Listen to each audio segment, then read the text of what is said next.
Welcome to the Chess Channel, the channel where you can learn loads. Today, we have a real and rather rare special.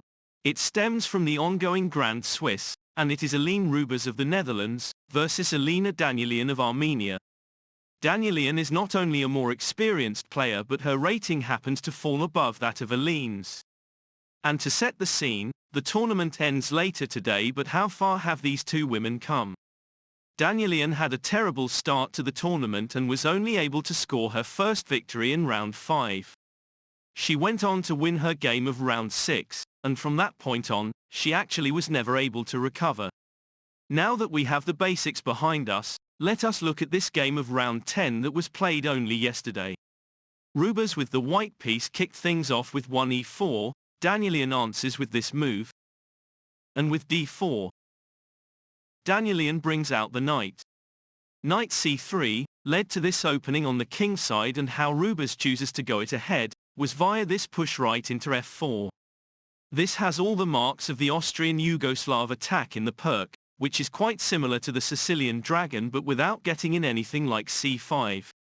You never know though, it may still come up. With Danielian opting for this bishop response, Roebers developed the kingside knight, and before we move on to what happened next, it would only be fair to mention how Roebers herself fares in this tournament. She started off with flying colors against Shuvalova, she managed a solid draw against Vaishali. In round 3, she held Kostanik to a draw with the black pieces. In round 4, she lost to Injak. In round 5 Roebers suffered another loss to Marichuk, and in round 6, Roebers returns to draws, and this time against Arakamia. In round 7, Roebers lost again to Guichard. In round 8, Roebers finally returns to her wins by taking down Sandu, but round 9 came, and once again, Roebers lost to Turbe. In short, Roebers was thrown into the deep end, and with her not having such a great time, she can only hope she can finish well. So now that we have the score from both girls, we can now move on. Danielian here castled and was anxious to see how Roebers was going to proceed. Roebers herself didn't even think this move over. What she did was to push along with this pawn, a move that looked so passive, but was there any way Danielian could take advantage? It is very difficult to understand what this move on the queen side is meant to do, but in good time, Roebers may show us. Remember when we mentioned that transportation to the Sicilian dragon with c5? This is exactly how Danielian went about it, and the idea is that the game will open up. With this pawn coming off, Danielian come in with this queen move. And without delay, once Roebers figured out there are no hidden dangers with the potential attack on the queen, this is exactly what she does.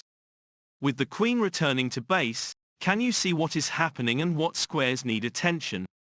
This knight on c3 is vulnerable, and as soon as the knight from f6 makes his way anywhere, with him most likely to hit on e4, the knight on c3 is automatically exposed, and if the knight takes on e4, the rook on the queen side will drop like a fly.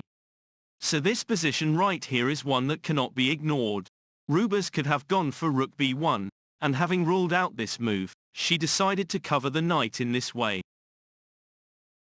If you take, and take, grabbing hold of the rook is going to hurt, because once the bishop also falls, you would have handed over too much material, and the odds of winning this game with the black pieces increase significantly.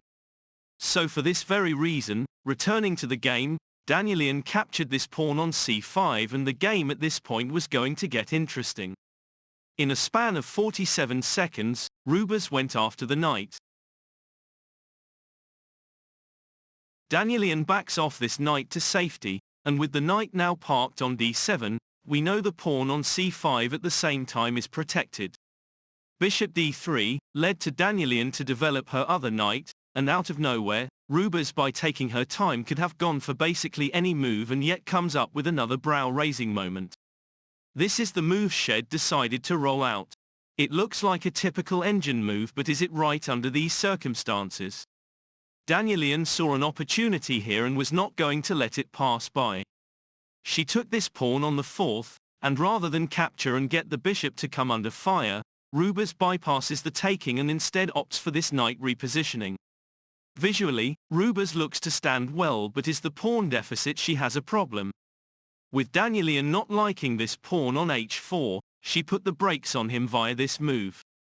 As soon as the kingside situation was in a way settled, Roebers removed the pawn. Danielian in turn reroutes the knight to this outpost, and though there is strong argument for Roebers to get her king to safety, she holds back and chooses for this queen move into e2. Queen e2 looks like a very risky and daring response. Roebers wanted to keep her options to castling wide open, but would it be crazy if she went long? Danielian stopped at this moment to think her strategy over. Though knight d4 is forcing, she thought to mount the pressure by coming up with something else. She therefore got the bishop to enforce this pin, and now she is looking to bring the knight into the equation. Danielian was one move too short, but was she banking on the fact Roebers would miss a move like c3 to cover? She didn't. As soon as c3 materialized, Danielian wanted to find a way to strengthen the position of her bishop on g4. To do this, she repositioned her queen to this outpost and was very much expecting the knight from e4 to make a 180-degree turn to chase after the bishop. And she was not wrong here.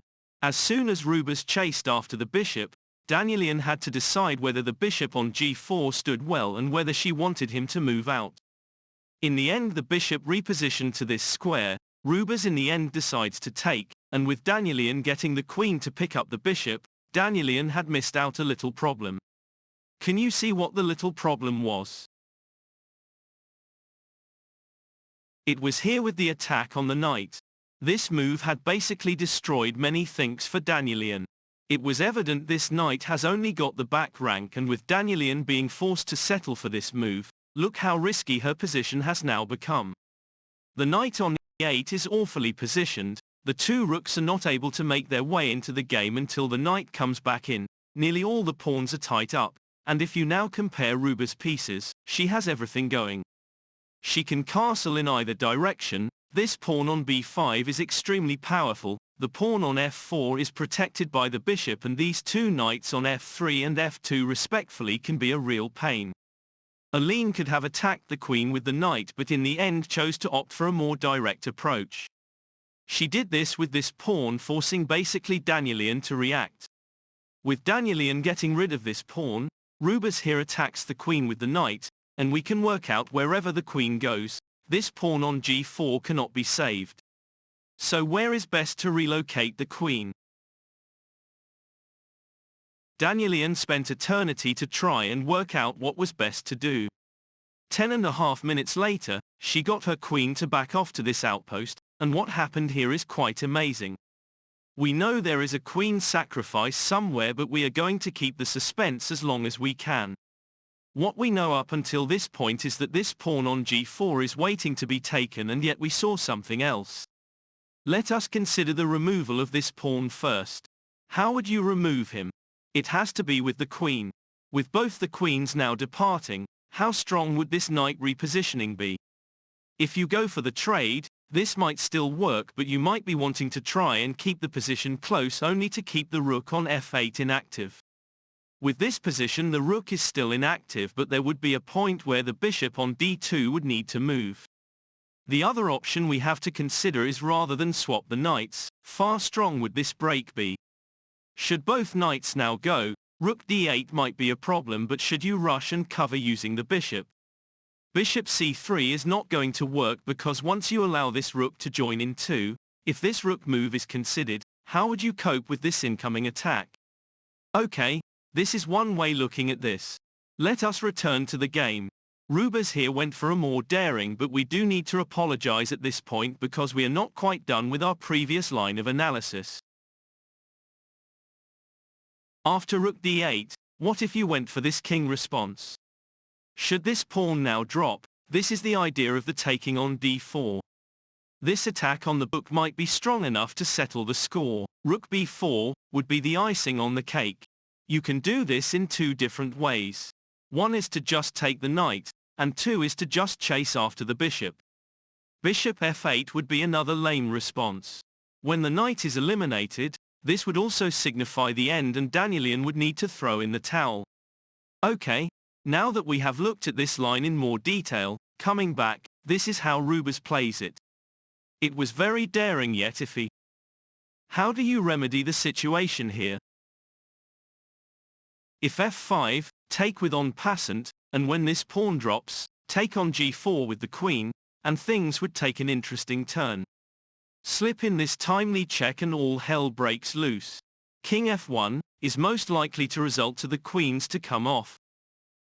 And should you now go for this attack, lift the rook to the second to manage the assault, take, and take. And if you challenge the knight in this way, this game is most likely going to look in equilibrium. However, coming back to the actual game, we saw a weird twist. There was no f5, but Danielian chose to remove this pawn, and this is what you call a first-degree type of blunder. You can proceed in so many different ways. Roebers is a rising star, but she was not able to showcase how good she is in this tournament. What she did here was to gain access into f5 with the pawn.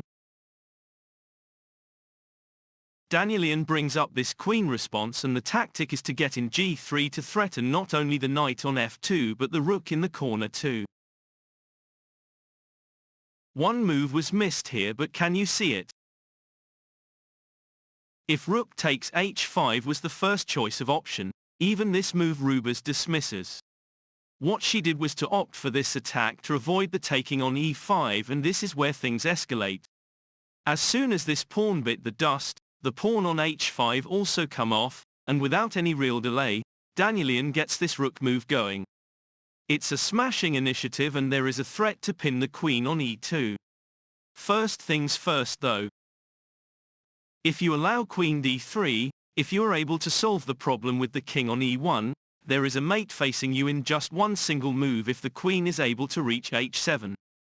Actually, that is not true because of rook e8, which would allow the king to narrowly escape. First things first. Roebers needed to solve the problem right in the center of the board, and manages to do this via this knight taking the pawn on g4. Danielian got way too excited and wanted to create a moment. That moment did appear as soon as she decided to jump the knight right into c4.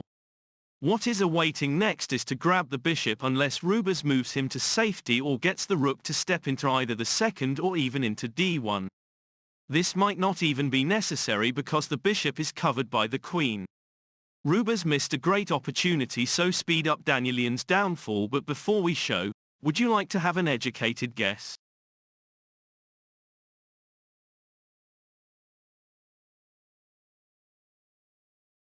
If you take this pawn with an incoming check, removing the knight solves one problem but automatically creates another. Once this queen check materializes, bishop g7 saves you from the mate in one, but how would you deal with this incoming attack? It's a very close run. What happens if you take with a check? King d1 gets you done instantly because of this nasty fork. Being now forced to remove the knight with the bishop will lead to the removal of the rook, and in order to avoid a corner check from the queen, how strong would this king move be? It's not going to help. Run along with this check, and should you get the king to slip into d3, once the knight is developed, you may want to give it up. c4 attacking the queen, queen d6. And should you now go king c3, this is what you are looking to achieve. There is no way you can sustain this attack, not even with a blunder. Coming back to this game, we saw a completely different line of play unfold. Against all odds, Roebers does the unthinkable. What was the unthinkable? She went long, and this is what makes Roebers an excellent sharp player. Danielian could have gone for the bishop, and yet, she wanted to do things more spectacular. This pawn in the center was removed instead, and what follows is what chess is all about. Roebers went for the jugular, but can you fish out what she did before we see that move? Has anyone spotted this bishop attack? Should the bishop be eliminated, you would love to go knight f6 to pick up the queen, but because of the check, this bishop needs to either go or opt for a king move. Taking with a check has to be good enough. King f8 lands you with this excellent resource, and because of the mate in one lurking with rook h8, how far would this knight reposition get you? It looks like a splendid move because it is two-pronged. 1. It blocks the mate from h8, and 2. It creates a nasty discovery on the queen. There appears to be a way out here, but you must be able to find it. Check this out. Deliver this a check, and when the rook is eliminated, this is what you are looking for.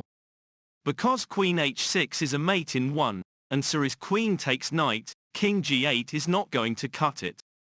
This incoming check using the knight not only drops the queen, but there is a way strong move in the making. King g7 leads to all sorts of miracles.